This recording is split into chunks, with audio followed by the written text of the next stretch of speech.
မေတ္တာမှန်ရောင်ပြန်ဟတ်တယ်လို့ဗုဒ္ဓဟောခဲ့စဉ်ချိန်တော့ကိုတတ်တာခမားနဲ့ကျုပ်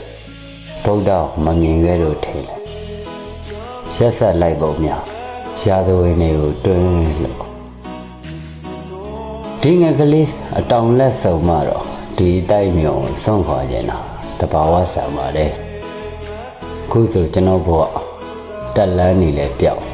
ရက်ချမ်းနေလဲတောက်တန်နေပါပြီသူမကြောင့်လို့တော့ခေါင်းနဲ့မတက်တော့ကျွန်တော်ကပဲအရက်ကြိုက်တယ်လို့တတ်မှတ်ပါတယ်ဆူတောင်းနေလဲမမားရင်တော့သူ့ကြောင်းနေလဲမကြားရင်တော့ပါဘူးချစ်စေဆိုတာမိဘလှုပ်ရှားထိုင်စားနေတဲ့ကောင်တွေပဲရကြတာ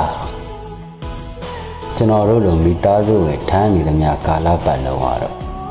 ခမားရောကျုပ်ကောမောင်ကျဲရဖြစ်နေကြအောင်ပါလေ